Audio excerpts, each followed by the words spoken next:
राज्य में प्रतियोगी परीक्षाओं में धांधली के खिलाफ हक और न्याय की मांग को लेकर छात्रों ने संघर्ष किया तेज।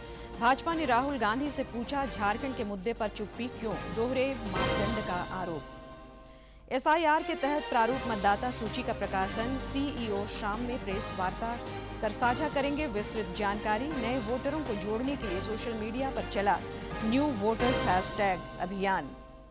गिरिडीह में वज्रपात की अलग अलग घटनाओं में 9 लोगों की मौत, कई घायल। धनबाद के एकतराज सेलेक्टेड गोविंदपुर में भू धसान से करीब आधा दर्जन घर जमींदोज। और रांची में डुरंड कप टूर्नामेंट में दिल्ली स्पोर्टिंग क्लब ने जमशेदपुर एफसी को 2-1 से किया पराजित। केंद्रीय खेल मंत्री ने राष्ट्रमंडल खेलों के पदक वीरों को किया सम्मानित।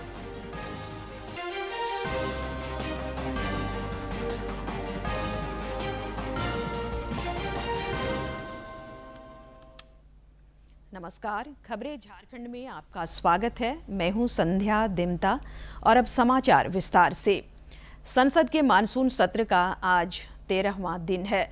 विपक्ष का आज भी सदन में हंगामा जारी रहा। लोकसभा में हंगामे की वजह से प्रश्नकाल नहीं चला। अध्यक्ष ओम बिरला ने विपक्षी सदस्यों को समझाने का काफी प्रयास किया, लेकिन सदन में अव्यवस्था बनी रही।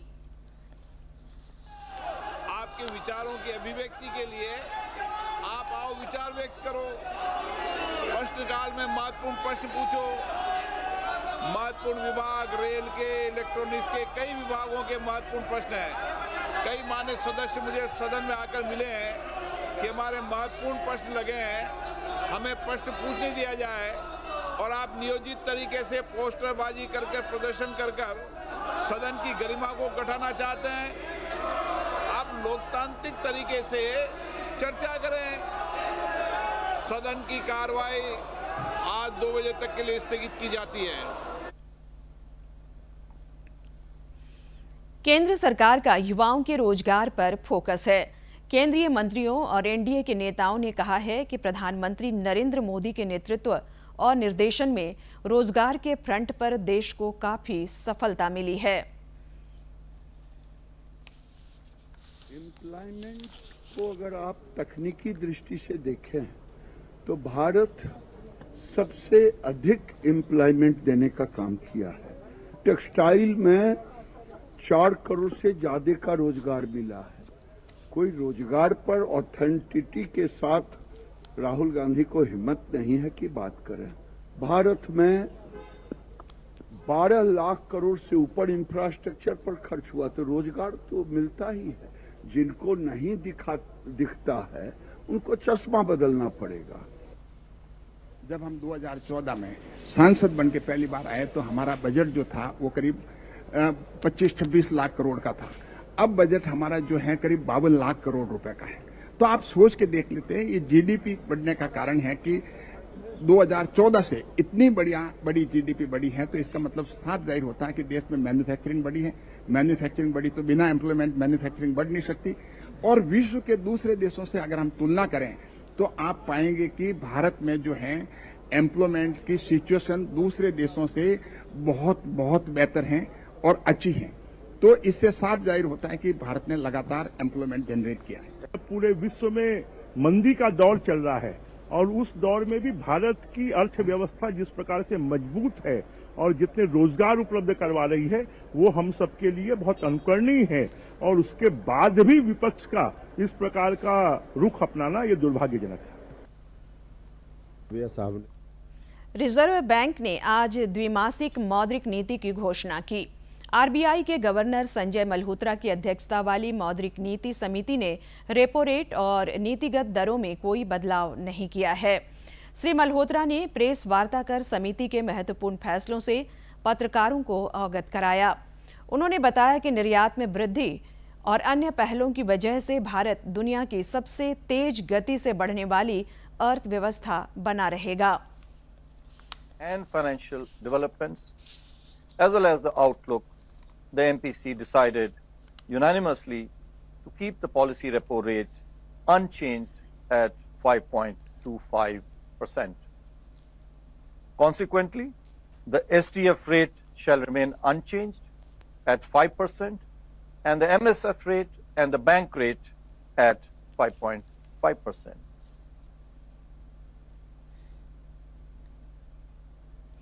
राज्य में प्रतियोगी परीक्षाओं में धांधली के खिलाफ हक और न्याय की मांग को लेकर छात्रों ने संघर्ष तेज कर दिया है। रांची के स्थानीय जयपाल सिंह मुंडा स्टेडियम में विद्यार्थी और अभ्यर्थी अपनी मांगों के समर्थन में डटे हुए हैं। हमारे समाचार प्रमुख ने आंदोलनरत छात्रों से बातचीत की, जिनका स्पष्ट मानना है कि झारखंड में प्रतियोगी परीक्षाओं में धांधली की वजह से प्रतिभा और मेधा के साथ अन्याय हुआ है। वे अपनी मांगों को लेकर पीछे हटने वाले नहीं हैं।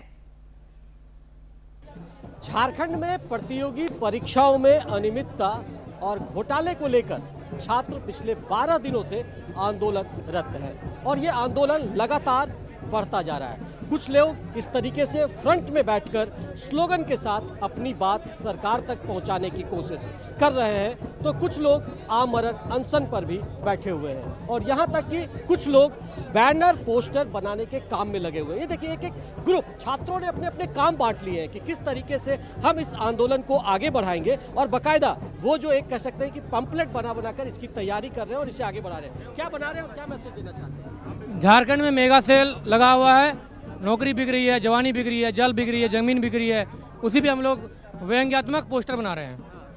क्या मैसेज देना चाहते हैं पोस्टर के जरिए आप? क्या भैया? आप लोग पोस्टर के जरिए क्या मैसेज देना चाहते हैं? हम लोग ये कहना चाहते हैं कि हम लोग सभ्य हैं, हम लोग झारखंड के सभ्यता को दिखा रहे हैं। हम लोग झारखंड हमेशा पिछड़ा रहा है, कोई जानता नहीं है। आज हम लोग को मौका मिला है बताने का हम लोग क्या है, कौन है। हम लोग सभ्य तरीके से पूरे 100% यकीन के साथ कह रहे हैं हमारा सारा मांग पूरा होने वाला है, क्योंकि ये जो शोषण हम लोग का है झारखंड बनने से ही चालू हो चुका है, लेकिन ये 2019 के बाद से जो शोषण है ना, वो चरम स्तर पर पहुंच गया है। ये शोषण और इस तरीके से पंपलेट बनाकर इन लोगों ने इस आवाज को सरकार तक बनाने का जिम्मेदारी निभाया। क्या कुछ आप मैसेज देना चाहते हैं? ये हम लोग का आखिरी प्रयास है। हम लोग बहुत बार प्रयास किए, लेकिन हम लोग ये जो भीड़ देख पा रहे होंगे, लोगों में इतना रुचि देख पा रहे हैं, ये आखिरी है। देखिए, इस बार आर पार का लड़ाई है। तो ये आर पार की लड़ाई है और इस आर पार की लड़ाई के जरिए इन लोगों ने एक तरीके से झंडा बुलंद कर दिया है और सरकार तक अपनी बात पहुंचाने के लिए लगातार इन्होंने कई तरह के हथकंडे अपनाने शुरू किए हैं, जिसमें से आमरण अनशन भी शामिल है। और ये आप देख सकते हैं कि किस तरीके से ये आमरण अनशन लगातार धीरे धीरे आगे भी बढ़ रहा है और अपनी बात को। लेकिन सबसे पहले एक चीज़ मैं बताना चाहता हूँ, जिसकी बात ये लोग कह रहे हैं, ये जो पंपलेट तैयार कर रहे हैं, उसमें ये कोड ऑफ कंडक्ट की भी बात करते हैं, जिसमें लिखा है कि मंच से किसी भी प्रकार का राजनीतिक, धार्मिक और जातिगत वक्तव्य लोगों से ना दे, ऐसा ये अपील कर रहे हैं। दूसरी बात, आंदोलन के मूल उद्देश्यों पर भी अपनी बात रखें। जितने भी लोग यहाँ छात्र मौजूद हैं, उनसे कहा जा रहा है कि आप शालीनता बरतें। तीसरी बात, हमारी लड़ाई व्यवस्थाओं में सुधार की है, इसलिए किसी भी व्यक्ति को मंच से आरोपित ना करें, मतलब किसी के खिलाफ आप गलत शब्दों का इस्तेमाल न करें। इस तरह की बातें की जा रही है। अपने वक्तव्य में अपशब्दों का प्रयोग ना करें। तो समझ सकते हैं कि झारखंड पूरे देश को एक मॉडल दे रहा है कि किस तरीके से आंदोलन आगे बढ़ना चाहिए और इस आंदोलन को बढ़ाने के लिए इन लोगों ने जो ये आखिरी हथियार जो अपना है उसका भी इस्तेमाल किया है। और यहाँ पर देखिए आप, ये 4 जो छात्र हैं, ये आंदोलन के जरिए अब भूख हड़ताल पर हैं और इनके भूख हड़ताल का आज ये दूसरा दिन है। किस तरीके से आप लोग अडिग रहेंगे अपने मांग पे? हम लोग को जब तक सरकार हम लोग की मांगे को नहीं पूरी कर लेती, तब तक हम लोग यहाँ पे अड़ी रहेंगे, अन्न त्याग देंगे। जिस दिन हमारी मांगे को पूरी हो जाएगी, उस दिन हम अन्न ग्रहण करने का कोशिश करेंगे। अन्न अब तभी लेंगे ये मुंह में जब इनको न्याय मिलेगा। किस तरीके से आगे बढ़ेंगे? जी देखिए, हम लोग आगे बढ़ रहे हैं। जो भी रणनीतियाँ हमारी बन रही हैं, हम लोगों ने बहुत सारी रणनीति बना के देखी, लेकिन सरकार अनसुनी कर रही है बातों को। कुछ भी हम बच्चों के हित में नहीं सोच रही है, तो ये बहुत ही बड़ी दुख की बात है। हम चाहते हैं कि माननीय मुख्यमंत्री जी हमारी बातों को सुने, क्योंकि अब बच्चों के पास उतनी हिम्मत नहीं रही है। सारी चीज़ों हम लोगों ने करके देख लिया। एकमात्र आखिरी रास्ता हमारा ये अनशन बचा हुआ था, तो हम लोगों ने अन्न त्याग दिया है। अब हम चाहते हैं कि आप हमारी मांगों को सुन ले। आप गार्जियन हैं, अगर आप नहीं सुनेंगे तो कौन सुनेगा? हम देखना चाहते हैं कि आप अपने बच्चों के लिए क्या करते हैं, आप किस तरह से अपनी गार्जियनशिप को निभाते हैं।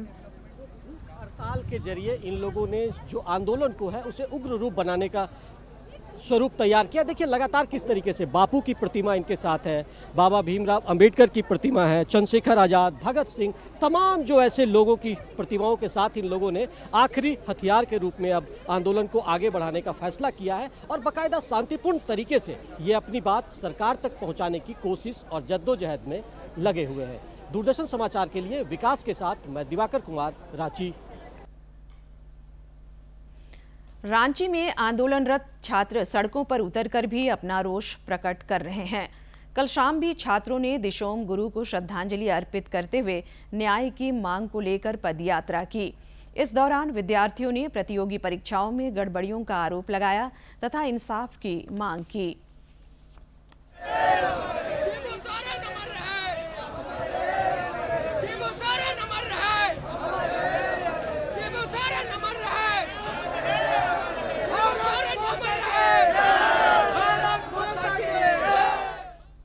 आपके माध्यम से आज सरकार से कोई मांग नहीं कर रहा हूं। हम सभी छात्र आज सरकार से कोई मांग नहीं है, बस केवल एक रिक्वेस्ट है, एक अपील है कि आप भी आदरणीय दिसम गुरु शिबू सोरेन जी के रास्ते में चलिए, तभी इस राज्य का निर्माण और बेहतर से होगा, इस राज्य का विकास और अच्छा से होगा। पहले तो मैं शिबू सोरेन दिसम गुरु को श्रद्धांजलि देते हुए पूर्ण नमन करती हूं उनको, और मैं हेमंत सोरेन जी से कहना चाहती हूं कि जिस तरह आपके पिता ने हमारे झारखंड के लिए जिस तरह से लड़ा है, संघर्ष किया है, हम लोगों को इस तरह का संघर्ष ना करना पड़े, इसीलिए सर आप हमारी गुहार को सुने। हम लोग एक शांतिपूर्ण ढंग से ये रैली निकाले हैं, श्रद्धांजलि मार्च निकाले हैं। हम लोग किसी भी तरह का दृष्टता नहीं कर रहे हैं। सरकार से हमारी अपील रहेगी कि आप जल्द से जल्द हमारी मांगों को पूरी करें। मैं कहना चाहता हूँ कि जो जिन्होंने सपना रचा था झारखंड के लिए, वो उसमें हेमंत सोरेन जी जरूर काम करें और न्याय विद्यार्थियों को न्याय मिल सके, और जो भी धांधलियां हैं सारी चीज पे एक अकाउंटेबिलिटी इंश्योर कर सके, और एक स्ट्रक्चरल रिफॉर्म जेपीएससी और जेसीसी में हो पाए। झारखंड में छात्रों के प्रदर्शन की गूंज दिल्ली तक सुनाई पड़ रही है। भाजपा के राष्ट्रीय प्रवक्ता गौरव भाटिया ने छात्रों के प्रदर्शन के मुद्दे पर झारखंड में सत्ता की साझेदार कांग्रेस को घेरा है। श्री भाटिया ने राहुल गांधी से पूछा कि वे झारखंड के छात्रों के प्रदर्शन पर चुप क्यों हैं। उन्होंने श्री गांधी पर चयनात्मक राजनीति का आरोप लगाया। आपसे ये सवाल मैं जरूर पूछना चाहूंगा, क्योंकि कल आपने कहा 3 प्रमुख बातें। पहली, राहुल गांधी जी ने कहा हमारे देश के बच्चे जो हैं वो सड़कों पर हैं, और ये बयान चल रहा था, उसी के बाद झारखंड की खबर आने लगी, और झारखंड में किस तरह से युवा बच्चे हमारे 12 दिन से प्रदर्शन कर रहे हैं, सड़क पे हैं। तो राहुल गांधी जी ऐसा लगा कि जैसे आप झारखंड की बात करने जा रहे हैं। दुर्भाग्यपूर्ण है, सेलेक्टिव एमनीसिया है राहुल गांधी जी को। झारखंड की बात नहीं करेंगे, हमारे बच्चे नहीं है वो राहुल गांधी जी क्या? 12 दिन से प्रदर्शन कर रहे हैं। हेमंत सोरेन के मुंह से एक शब्द नहीं निकल पाया है। वहां पे भारतीय जनता पार्टी विपक्ष में है और अपनी जिम्मेदारी का निर्वहन कर रही है, कह रही है सीबीआई जांच होनी चाहिए। इस पे राहुल गांधी जी का क्या कहना है? हेमंत सोरेन का क्या कहना है? अरविंद केजरीवाल क्या कहना है? बताइए जरा। इधर राज्य के मंत्री और कांग्रेस के वरिष्ठ नेता इरफान अंसारी ने कहा है कि सरकार छात्रों के हितों की रक्षा के लिए संवेदनशील और गंभीर है। श्री अंसारी ने कहा कि राज्य सरकार ने मामला संज्ञान में आने पर धांधलियों के जिम्मेदार लोगों के खिलाफ कार्रवाई की है। यहाँ शिक्षित यूथ हैं, वो समझ रहे हैं, उनके भविष्य को संवारने की जवाबदेही हमारी है, हमारी सरकार की है। भाजपा शासित राज्य को बता दें कहाँ पे उनकी सरकार ने किसी अपनी एजेंसी पे कार्रवाई की हो, ये भी बता दें। इतिहास है तो बता दीजिए। लेकिन हमारे मुख्यमंत्री जी ने कहा किया है, वो कर्म करके दिखाया है, कार्रवाई हो रही है। चेयरमैन का इस्तीफा, जांच चल रहा है, सीआईडी पूछताछ कर रही है, कई लोग पकड़े गए हैं, कई लोग जेल में हैं। किसके लिए हो रहा है? ये युवाओं के हित में हो रहा है। कृषि मंत्री शिल्पी नेहा तिर्की ने हजारीबाग के डेमोटांड स्थित कृषि अनुसंधान प्रशिक्षण केंद्र का जायजा लिया।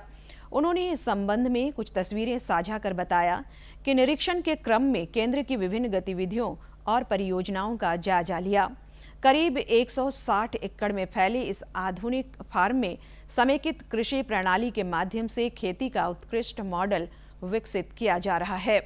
यहाँ राज्य भर के लगभग 2000 किसानों को आवासीय प्रशिक्षण देकर उन्हें उन्नत कृषि तकनीकों की जानकारी प्रदान की जाती है ताकि वे उत्पादन और आय बढ़ा सके।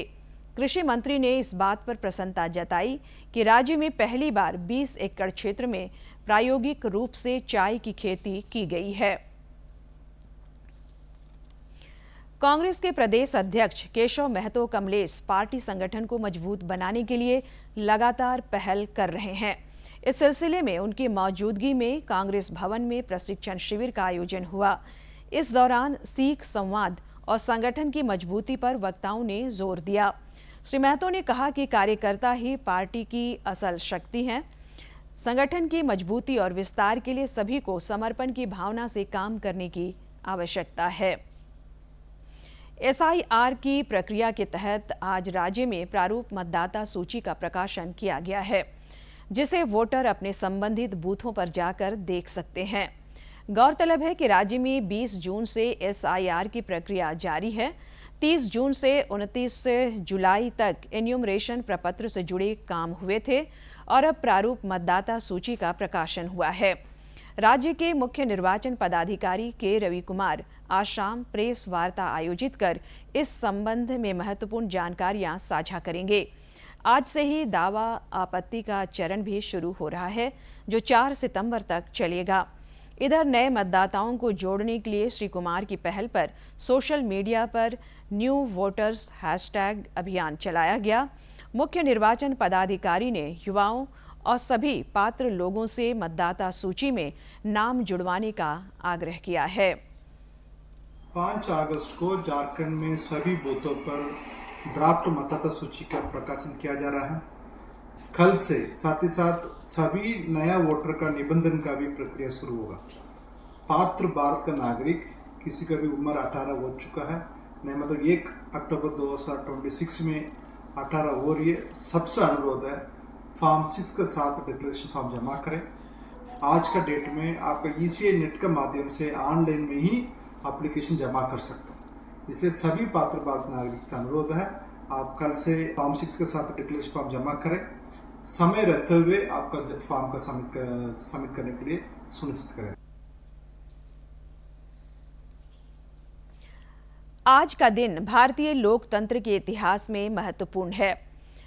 संसद ने विस्तृत चर्चा के बाद आज ही के दिन वर्ष 2019 में जम्मू कश्मीर से जुड़े अनुच्छेद 370 के अधिकांश प्रावधानों को निष्प्रभावी किया था और जम्मू कश्मीर पुनर्गठन लागू हुआ था।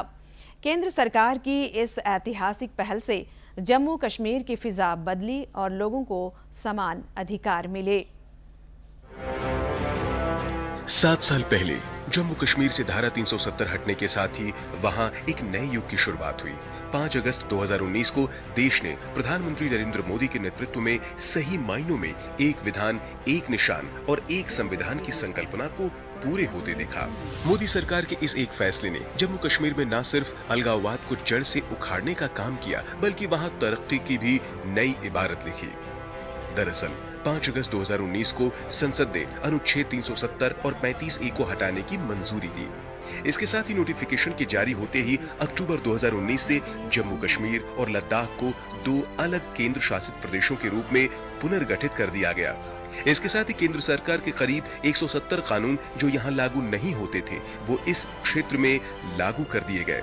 साथ ही राज्य के 334 कानूनों में से 164 को निरस्त किया गया और 167 कानूनों को भारतीय संविधान के अनुरूप अनुकूलित किया गया। धारा 370 से मिली आजादी के बाद घाटी में लोकतांत्रिक व्यवस्था भी काफी मजबूत हुई है।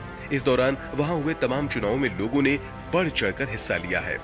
इस ऐतिहासिक बदलाव के बीच वाल्मीकि समुदाय, गोरखा लोगों और पश्चिमी पाकिस्तान के शरणार्थियों को पहली बार राज्य के चुनाव में मतदान का अधिकार मिला। नए मूल निवासी कानून के तहत 15 वर्ष से रहने वाले व्यक्ति आदिवासी माने गए। साथ ही राज्य से बाहर विवाह करने वाली लड़कियों और उनके बच्चों के अधिकारों का संरक्षण सुनिश्चित हुआ। इसके अलावा आयुष्मान भारत और PM किसान योजना का लाभ अब सीधे लाभार्थियों तक पहुंच रहा है। पिछले कुछ वर्षों में निवेशकों का भरोसा बढ़ने से जम्मू कश्मीर की अर्थव्यवस्था में ऐतिहासिक उछाल आया है। वहीं इस सुधरती स्थिरता और बेहतर माहौल ने स्थानीय युवाओं के भविष्य को भी संवारा है।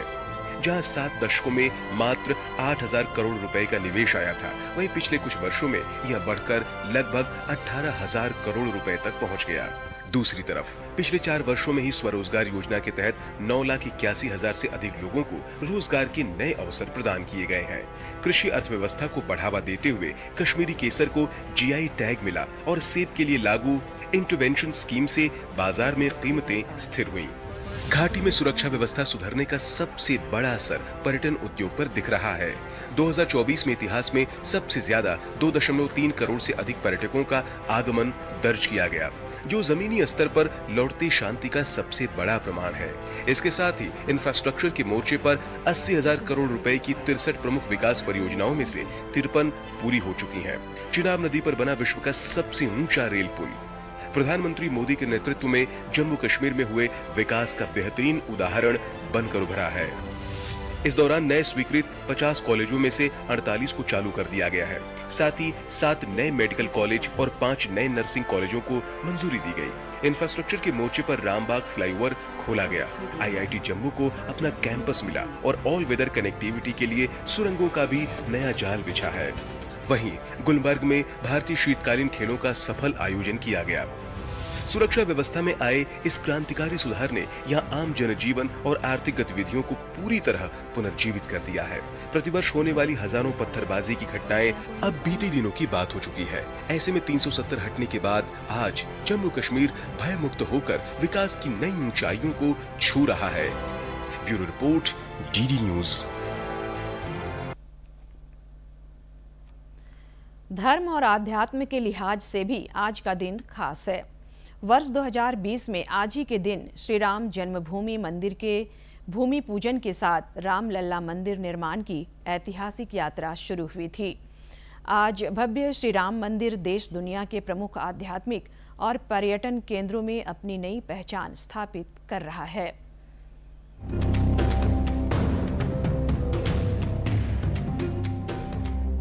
5 अगस्त 2020 अयोध्या, उत्तर प्रदेश।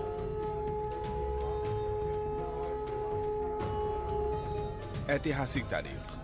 प्रधानमंत्री नरेंद्र मोदी ने भव्य मंदिर निर्माण की आधारशिला रखी।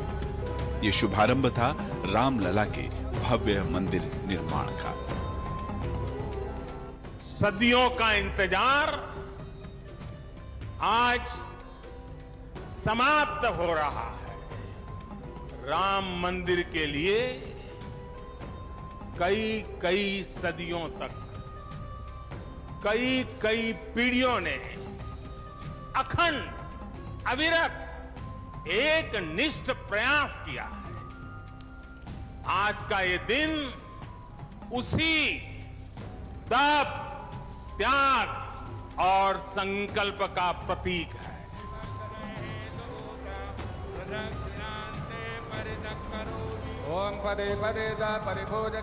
ये वही जन्मभूमि है जो सनातनी मान्यताओं, ग्रंथों और कथाओं में जीवंत है।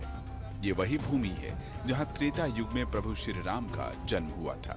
चक्रवर्ती सम्राट राजा दशरथ और माता कौशल्या के घर सरयू तट के किनारे अवस्थित अयोध्या नगरी में त्रेता से लेकर 16वीं सदी तक प्रभु श्री राम और उनके प्रति आस्था रखने वालों का प्रमुख केंद्र बना रहा।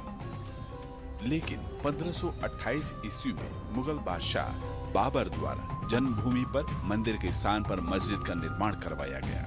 श्रद्धालुओं के बीच प्रभु श्री राम के प्रति आस्था तो बरकरार रही, लेकिन वो अपने आराध्य के पूजन अर्चन से वंचित रहने लगे। भगवान राम की अद्भुत शक्ति देखिए।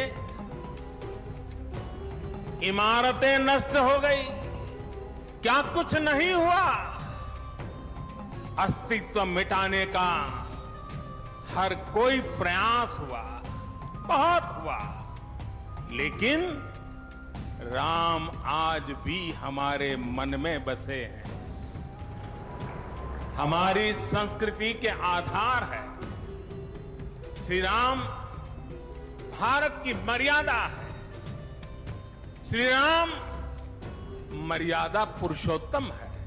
संघर्षों का दौर शुरू हुआ, गुलामी की सदियां भी बीतती रहीं।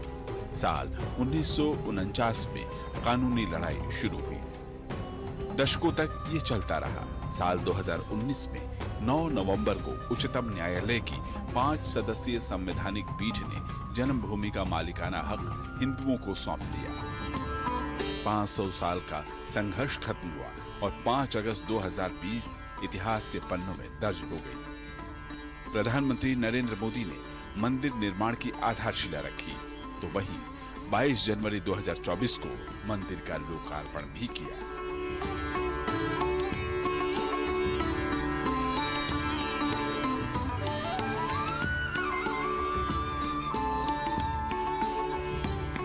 Bureau report, DD news.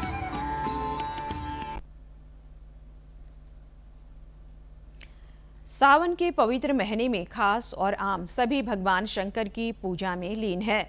Deoghar में विश्व प्रसिद्ध राजकीय श्रावणी मेला में देश दुनिया से भक्त पहुंच रहे हैं। मेले के 7वें दिन आज 4:09 पर वैद्यनाथ मंदिर का पट खुलते ही जलार्पण का सिलसिला शुरू हो गया। कल बाबा धाम में 1.5 लाख से अधिक श्रद्धालुओं ने जलार्पण किया।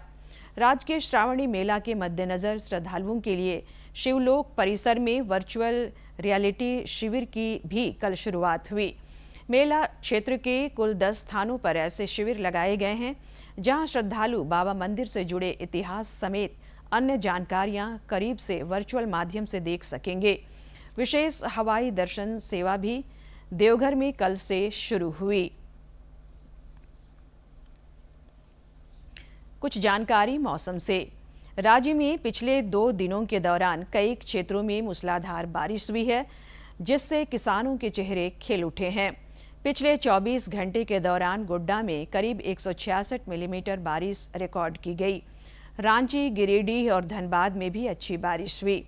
इधर मौसम विज्ञान केंद्र ने अपने पूर्वानुमान में बताया है कि बारिश का यह सिलसिला फिलहाल जारी रह सकता है। आज से लेकर 8 अगस्त तक कई इलाकों में भारी बारिश, आंधी, वज्रपात की भी संभावना है। अंत में मुख्य समाचार एक बार फिर। राज्य में प्रतियोगी परीक्षाओं में धांधली के खिलाफ हक और न्याय की मांग को लेकर छात्रों ने संघर्ष किया तेज। भाजपा ने राहुल गांधी से पूछा झारखंड के मुद्दे पर चुप्पी क्यों, दोहरे मापदंड का आरोप। एसआईआर के तहत प्रारूप मतदाता सूची का प्रकाशन, सीईओ शाम में प्रेस वार्ता कर साझा करेंगे विस्तृत जानकारी। नए वोटरों को जोड़ने के लिए सोशल मीडिया पर चला न्यू वोटर्स हैशटैग अभियान। गिरिडीह में वज्रपात की अलग अलग घटनाओं में 9 लोगों की मौत, कई घायल। धनबाद के कतरास सेलेक्टेड गोविंदपुर में भूधसान से करीब आधा दर्जन घर जमींदोज। और रांची के डूरंड कप टूर्नामेंट में दिल्ली स्पोर्टिंग क्लब ने जमशेदपुर एफसी को 2-1 से किया पराजित। केंद्रीय खेल मंत्री ने राष्ट्रमंडल खेलों के पदक वीरों को किया सम्मानित।